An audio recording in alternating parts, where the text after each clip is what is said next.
¿Qué ciudad piensa tanto en los corredores que tiene packs de grandes carreras a un precio reducido? Valencia, la ciudad del running, por supuesto. Combina el medio maratón, el maratón o el 10K Valencia y este año corre el doble. Hazte ya con tu pack runner en valenciaciudadelrunning.com. En Maratón Radio, Runner's World. En el espacio de Runners de hoy vamos a hablar del calor, o de cómo entrenar con calor. Nos lo tiene que contar un hombre que sabe mucho de entrenar. Él es atleta internacional, es especialista en 1500 y además es redactor de Runners, así que vamos a ver cómo se adapta al calor ese entrenamiento. Álvaro Rodríguez Melero, ¿qué tal? Muy buenas. Hola, muy buenas, Rafa, ¿cómo estás? Bueno, pues aquí pasando calor. Es lo que toca en estas fechas, ¿verdad? La verdad que sí. Y bueno, y esperando a que nos cuentes, nos digas cómo adaptamos el entrenamiento al calor, porque no es fácil. Ya sabemos que el rendimiento no puede ser el mismo, que el organismo se acelera muchísimo más, que la verdad es que nos cuesta muchísimo y hay gente que está preparando competiciones y no tiene más remedio que entrenar en este tiempo tan caluroso. Pues sí, para los corredores obviamente que realizamos una actividad al aire libre nos va a ser en parte inevitable padecer esos rigores de las altas temperaturas en estas fechas. Y bueno, pues hay que intentar dar una serie de claves de cómo minimizarse los perjuicios y también, obviamente muy importante, aparte de intentar mejorar nuestro rendimiento o al menos que no se vea afectado, también proteger nuestra salud, ¿no? Porque es una de las claves para los corredores de cualquier tipo de nivel. Uh-huh. Bueno, pues hay varias cosas a tener en cuenta. Vale esto para los corredores, incluso para también cualquier tipo de deportista o de persona que haga cualquier tipo de actividad al aire libre. Una de las cosas básicas es intentar no entrenar a las horas centrales del día. Obviamente sabemos que el calor va a ser mayor en las horas entre las 12:30 de la mañana aproximadamente y las 7 de la tarde. Dentro de la medida de nuestras posibilidades hay que intentar evitar esas horas cuando nuestra agenda lógicamente nos lo puede permitir. Y otra de las claves importantes es la hidratación. Son, yo creo, dos cosas que podemos ir desgranando poco a poco, pero dos pilares que considero básicos a la hora de hacer nuestros entrenamientos. La hidratación, que además debe ser durante todo el día, ¿no? No solo en el momento en que estamos entrenando. Efectivamente, los valores de hidratación hay que mantenerlos siempre adecuados. También es cierto que ahora en verano, por ejemplo, por el propio calor que hace, el tipo de meteorología que tenemos, nos va a pedir el cuerpo también alimentos con menos grasas, más fácilmente digeribles, mucha fruta, posiblemente alimentos frescos. Entonces, estos alimentos ya llevan de por sí incorporado un alto porcentaje de agua, que al fin y al cabo, pues bueno, es un aporte que vamos a hacer a nuestra dieta, no consumiendo agua directamente, por así decirlo, de una botella o del grifo, pero sí que al ir incluido en esos alimentos, pues ya al fin y al cabo vamos a hidratarnos y a mantener los niveles correctos. Hay que intentar evitar la sensación de sed, ya se sabe, porque bueno, es un indicador de que estamos hidratados de manera incorrecta, pero tampoco hay que pasar al otro extremo de beber en exceso, porque bueno, eso también tendría unos efectos contrarios a lo que queremos. Se podría producir una diuresis. Bueno, en cualquier caso, pues tiene que prevalecer un poco el sentido común y bueno, pues beber cantidades adecuadas de agua, siempre intentando, como digo, evitar esa sensación de sed, pero sin caer en extremismos y bebernos 10 litros de agua al día, obviamente. Claro, que acabaríamos perdiendo, pues eso, todas las sales y teniendo problemas, ¿no? Y como dices, con cuidado también con los alimentos, ¿no? Lo que decimos habitualmente, los típicos alimentos de verano, que también nos ayudan a hidratarnos, no solo se trata de beber agua. Exacto, y es que además realmente yo creo que esos alimentos son los que más nos apetecen consumir en estas fechas. O sea, no es una cosa que haya que forzar ni la que debemos preocuparnos en exceso. Siempre ahora pues posiblemente nos apetezca más comernos un gazpacho, por ejemplo, de primero, comer fruta de temporada pues en las meriendas, por ejemplo. Entonces realmente es una cosa que va a venir un poco dada pues, por esa propia ese gusto, ¿no? que podemos ahora tener respecto a otros alimentos, ya te digo, más calóricos o que son más propios de otras fechas. Pues unas sopas de ajo posiblemente ahora con el calor que hace, pues no nos apetezca comernos, ¿no? Acabaremos seguramente sudando delante de la mesa, ¿eh? Exactamente. Sí, señor. Bueno, ¿y qué más tenemos que hacer para entrenar, para continuar con nuestro entrenamiento en verano? Bueno, pues mira, yo también ahondaría en el tema de la hidratación, porque bueno, hemos comentado pues en mantener esos niveles adecuados de hidratación durante todo nuestro día, o sea, más allá de la práctica deportiva. Pero bueno, vamos a centrarnos obviamente en lo que nos ocupa, que es nuestros entrenamientos, nuestras sesiones de carrera. Hay que tener en cuenta que hay que hacer una hidratación no solo con agua, esto es básico, no solo con agua, sobre todo en aquellas sesiones que vayan a superar la media hora, 45 minutos de ejercicio, de entrenamiento. Es muy importante, aparte de reponer el agua que vayamos perdiendo, también reponer electrolitos, principalmente sodio, e hidratos de carbono, que son las cosas que va a perder nuestro cuerpo, ¿no?, a la hora de entrenar. Debería ser obligatorio prácticamente que cualquier bebida de reposición con la que nos tratemos de hidratar tenga entre 450 y 1120 más o menos miligramos de sodio por litro. Incluso más cerca de esos 1120 cuanto más calor haga, ¿no? Y los hidratos de carbono es también muy importante que estén presentes, que tengan, si es posible, diferentes índices glucémicos y que por lo menos la mitad sean azúcares.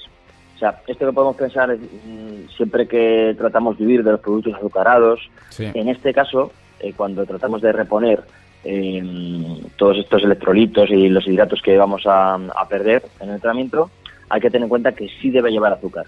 Es entonces cuando podemos hablar de una bebida para deportistas. Si no tiene azúcar, si es una bebida de estas 0,0, no sería adecuada para la correcta reposición. Y luego, por último, también hay que tener en cuenta otro factor, quizás un poco menos conocido, que es la osmolaridad del líquido que tomemos. Debería ser isosmolar. Significa que tenga entre 270 y 330 miliosmoles por litro. Esto, para que nos hagamos una idea, debería ir en consonancia con la osmolaridad del plasma sanguíneo, que es de unos 300. Entonces, simplemente tener en cuenta pues que se acerque a esa osmolaridad para tampoco que tengamos otro tipo de problemas, de que sea un agua, o sea, una bebida demasiado diluida y que nos haga al final del entrenamiento orinar más, que perdamos la sensación de sed, porque también es muy importante cuando acabemos el entrenamiento ir reponiendo, incluso ya una vez acabado, durante las 2 horas siguientes, hasta un 150% del volumen de agua que hayamos perdido. Es decir, si la osmolaridad es demasiado baja de la bebida, lo que nos va a provocar es eso, orinar más, perder la sensación de sed y por tanto nos vamos a deshidratar, ¿no?, incluso con el entrenamiento una vez acabado. No, importante también que tengamos en cuenta esto, ¿no? Una vez hayamos terminado el entrenamiento, reponer, como dices, hasta un 150% de, sí, exactamente, del líquido que hayamos... 150% del líquido. Bueno, esto incluso es fácil de comprobar si quisiéramos ir al detalle, ¿no? Porque no es más que, bueno, podemos pesarnos antes y después del entrenamiento, exactamente, y ver cuánta cantidad de líquido hemos perdido. Y en la báscula nos lo va a decir, y ahí vamos a tener la fórmula para rehidratarnos después de haber realizado nuestro entrenamiento. Me parece muy importante también lo que decías respecto a no hidratarse solo con agua cuando realicemos esas prácticas deportivas de más de media hora, decías, ¿no? Sí.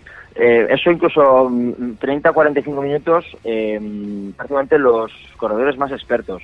Los más inexpertos, los corredores que lleven menos tiempo corriendo, incluso deberían tener esto en cuenta un poquito antes. Es decir, esfuerzos por debajo de la media hora, prácticamente no hay que hacer ningún aporte a mayores, solamente reponer con agua, pero es a partir de la media hora cuando hay que tener en cuenta esta reposición de electrolitos, insistimos que sobre todo el sodio es lo más importante, y los hidratos de carbono. Esas dos cosas son las dos piezas fundamentales, digamos, ¿no?, que hay que tener en cuenta para hacer nuestra bebida de reposición. Si queremos incluso que esta bebida sea más energética, ¿sí?, debería llevar incluso más dosis de azúcar, hasta prácticamente un 18%, y además incluir cafeína, es lo que nos aporta pues esa dosis de energía, ¿no?, que defina la bebida energética. Y luego tener en cuenta, pues eso, como decías, ¿no?, intentar evitar las horas centrales del día, aunque a veces, bueno, pues el calendario, la agenda de cada uno hace complicado, ¿no? No entrenar a esas horas y hacerlo cuando, bueno, pues el calor aprieta menos. Claro, obviamente nos tenemos que sujetar también un poco a nuestra disponibilidad, a nuestra agenda, a lo que podamos hacer los días. Lo bueno también que tiene verano es que normalmente tenemos un poco más de tiempo libre habitualmente, ¿no? Como norma general, y eso pues a lo mejor nos da un poco más de flexibilidad. En cualquier caso, si no podemos realmente hacer esas sesiones fuera de esas horas, lo que habría que intentar también es reducir la duración de las mismas. También podemos, por ejemplo, si tenemos una sesión de series, aumentar un poquito los tiempos de recuperación. Y en cualquier caso también sería ideal, siempre insisto, dentro de nuestra disponibilidad, poder repartir las sesiones. Es decir, en vez de realizar una sesión de 2 horas de entrenamiento, 2 horas y media, si pudiéramos repartirlo a lo largo del día en 2 sesiones separadas, eso sería fantástico, ¿no? Pero, claro, no siempre se puede. Claro. Siempre que no se pueda, hay que intentar buscar ubicaciones o cambiarlas si nuestro entorno es un poco árido, ¿no? O es un secarral, ¿no? Que nos pegue el sol directamente. Podemos intentar buscar entornos más sombríos, las orillas de un río donde sube un poquito la humedad y siempre son entornos más frescos. Y bueno, y en un caso extremo que haga un día realmente muy muy caluroso, que no queramos hacer la sesión de entrenamiento, podríamos incluso optar por entrenar cubierto en una cinta.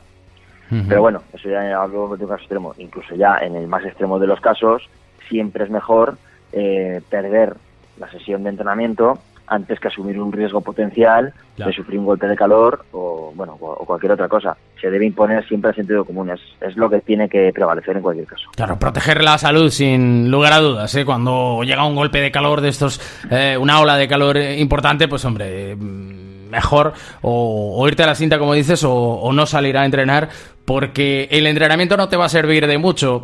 Seguramente lo que vas a hacer es atacar a tu salud, ¿no? Sí, sí. Y bueno, hay que también decir que es que el golpe de calor, como comentabas, es que es la principal causa de muerte súbita de un deportista no cardiovascular, claro. O sea, hablamos de que realmente cada verano, por desgracia, pues escuchamos noticias de algún deportista que ha sufrido este fallo multisistémico, que deriva pues a veces, en el peor de los casos, incluso en el fallecimiento del corredor. Entonces, por eso hay que tenerlo muy en cuenta. Y también tener en cuenta que este tipo de problemas se suelen dar más al principio de una ola de calor, por ejemplo, es decir, más cuando cambia el tiempo, ¿no? Hay un factor que hay que tener también en cuenta, que no hemos comentado, que es la aclimatación. Ajá. La aclimatación a una ola de calor o a un cambio brusco de temperatura a la que estamos acostumbrados se produce como entre 10 y 15 días. Realmente es lo que tarda en producirse, ¿no?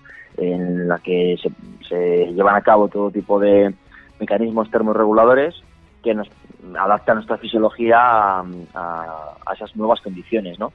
Por eso una ola de calor se suele producir, un golpe de calor suele producirse más al principio, ¿no? De este cambio de temperatura, y es cuando hay que ser especialmente cautos. Además, no siempre exige la exposición al sol. A lo mejor decimos, no, pero no me está dando el sol. La temperatura corporal puede subir igualmente, y cuando llega por encima de los 40 grados y medio suele ser potencialmente fatal. En ese caso, lo que urge de manera vital es bajar la temperatura corporal inmediatamente. Pues en cualquier caso, siempre hay que intentar evitarlo, claro. Claro, hay que tener esto en cuenta, obviamente, porque ahí ya estamos hablando de palabras mayores, ¿eh? Ya no estamos hablando de mayor o menor rendimiento, sino que estamos hablando de la salud, de la vida de cada uno, y desde luego eso no hay que ponerlo en riesgo en ningún caso. Bueno, Álvaro, ¿hay que apuntar alguna cosa más? Bueno, ya por hacer algún último aporte, pues también tener en cuenta un poco la indumentaria que llevemos al correr, intentar proveernos de una gorra, podríamos incluso mojarla antes de salir de casa, o intentar, si tenemos alguna fuente durante el trayecto de nuestra carrera, de nuestro rodaje, pues siempre está bien poder mojarla, siempre llevaremos la cabeza un poco más fresca, ¿no? Un poco más fría. Intentar correr con ropa de colores claros, siempre obviamente reflejan más la luz del sol. Incluso eso se podría llegar a hacer extensible a los calcetines.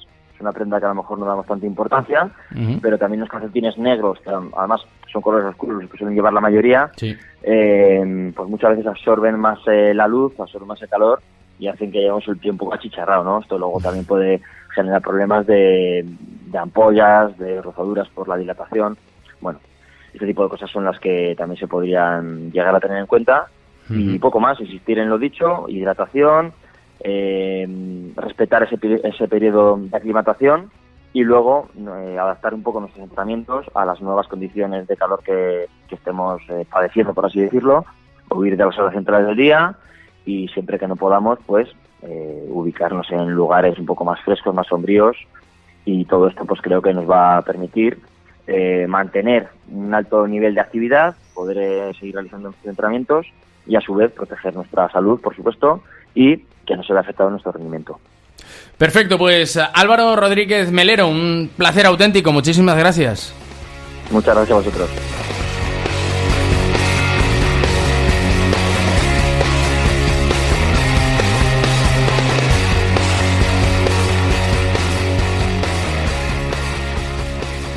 Escucha todos nuestros programas en maratonradio.com o en nuestras aplicaciones móviles para iOS y Android. Síguenos en Twitter, @maratonradio y en facebook.com/maratonradio.